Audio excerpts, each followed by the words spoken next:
You've had the same fight 100 times, but with different people and in different situation. It's pretty much the same hit, same edge, same feeling of why can't anyone just do things right? You think the problem is them? Think again, it's not. There's something your brain decided a long time ago and it's been running the show ever since. You want to know what's the worst part out of this? You don't even know it's happening. Hey, my name is Mihnea, and if you're anything like me, you've been wearing this mask without knowing it. I spent years thinking I was just intense, maybe direct, someone who cared about things getting done right. Turns out I was covering something I didn't know how to feel. If you stay with me, by the end of this video you will see where this pattern actually comes from. You'll understand why your brain keeps handing you anger when that's not what you're actually feeling, and you'll have one question that will help you break this loop the next time you catch yourself snapping. And if you've been trying to manage your anger and nothing sticks, it's because you've been fighting the wrong thing all this time. Let me show you what I mean. So let me take you back in time a bit. First year of my university, a usual project meeting. The person who was supposed to take notes just didn't show up. Maybe they were sick or something, I cannot recall. And everyone starts looking at each other, the project team laughing, waiting, and nobody does anything. And I felt this heat rising, this edge. And I hear myself say, I remember, so what? No one is going to do anything about this? I grabbed the notebook, I started taking notes myself. I talked to the teacher while everyone else sat there. And for the rest of the project, I did almost everything because clearly I was the one who gave a damn, right? At that moment, I thought I was mature, even I dare to say maybe even more efficient than my colleagues. But here's what I didn't see until much later. I wasn't angry. I thought I was angry. It felt like anger, but that's not what was actually happening. I felt more invisible, like my time didn't matter, like my presence there didn't matter. Like I was the only person in that room who took this seriously. And what does that say about me? That's not anger, that's hurt, that's actually loss. But here's what I couldn't figure out. Why did my brain do this?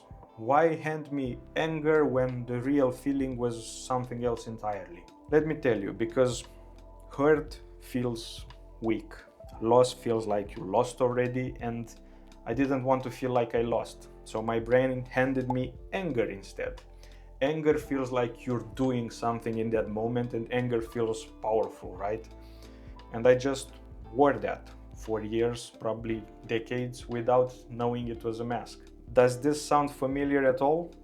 Something doesn't go your way, you should probably feel disappointed, or sad, or maybe hurt. But instead you get sharp, you start criticizing everything, you take over, you start to micromanage.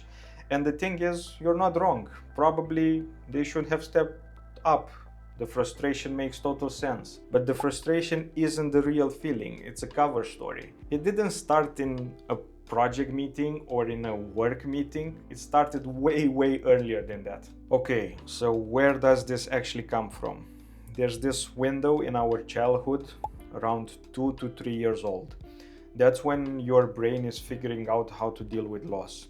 And I don't mean a big loss, I mean when a toy breaks or when someone leaves. For example, your mom drops you off somewhere and you just don't want her to go. You fail at something you're trying to do. You feel that drop, that sting in your chest, and as any normal child, you start to cry. Now, what do you think happened next? Because if someone sat there with you and said, yeah, that's really hard, and it's okay to feel sad about it. If they let you cry, if they don't rush to fix it and to make you stop, you learn something huge. You learn that sadness is safe, that loss doesn't mean you're broken, and most importantly, that you can feel it and you can survive it. But a lot of us got something else. Stop crying, you're fine, big boys don't cry. Or worse, I'll give you a reason to cry about it. This brings back memories. Or sometimes it wasn't even that harsh. Sometimes it was a parent who couldn't stand there to see you upset, so they try to fix everything before you even have a chance to feel the loss. They rescue you from the feeling before you learn how to sit with it. Either way, your brain went and said, okay, noted. Sadness is not allowed in this beautiful kingdom. Feeling loss means something is wrong. I need to toughen up, or someone else will come to fix it for me. So it builds this filter, if you want to call it. And every time something comes in that should make you sad, this filter catches it and hangs you something else. Frustration, criticism, the urge to control everything so you never feel this loss ever again. And here's the wild part. That filter worked. When you were 2 years old, it kept you safe and it got you through a lot of things. The problem is, it never got updated. It's still running, it's the same program, same rules, but decades later. And here's where it gets weird. You think once you're an adult, once you understand how life works, you have it all figured out. This filter doesn't turn off. There's this guy Bruce in one of the books that I read. His son cancels their golf plans. It's Saturday night. He just texts him, I'm not coming. But for the next hour, what do you think Bruce does? Bruce becomes unbearable. He snaps at his wife about the dinner. I don't even give a damn about the dinner you cooked. He thinks he's mad about the food. He's not. In reality, he's sad.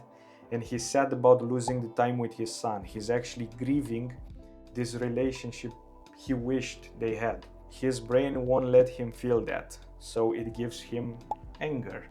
And he takes it out on the person sitting next to him. You've done this, I've done this, snapping at someone who had nothing to do with the thing that actually hurt you. And here's what got me. When I finally understood all of this, when I could explain exactly what my brain was doing and why to my friends, it didn't stop me from doing it, because knowing isn't the same thing as feeling. Who would have thought? And the anger doesn't just hide sadness, it hides what anger has been doing this whole time. Think about it for a second. Every time you snapped at someone who didn't deserve it, every relationship that got a little distant because people just stopped telling you things, stopped bringing stuff up to you because they didn't want to deal with your reaction. That is the real loss. And it's been piling up for years. The anger was supposed to protect you, but it's been pushing people away this whole time. And the worst part is that you don't even see it because you're too busy being right. You are literally too busy being frustrated with people who can't get their act together, while the real feeling just sits there in the corner, getting heavier and heavier. So now you might ask me, or you might think about it like, so if understanding doesn't fix it, what actually does? There is one question, and it sounds too simple, but it's the thing that actually works. Here's what it looks in practice. First, you notice this edge, that sharpness that rises over something that shouldn't be a big deal. Maybe the meeting runs late, the email is slightly wrong, and you feel yourself getting sharp again. That's the moment. That's when you stop and ask yourself one question. What did I actually lose here? Not why am I frustrating? You already know why you're frustrated. The question is, what did I lose? Did I lose respect, trust, the feeling that my time actually matters, the belief that anyone cares as much as I do? And then you go and do the part that is the weirdest one. You say it out loud if you can, or just in your head if you're in the middle of the meeting.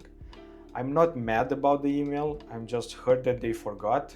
It made me feel like my time doesn't matter, or I don't matter to them at all. That's the whole thing, that's the whole magic. You notice the edge and you ask what you lost.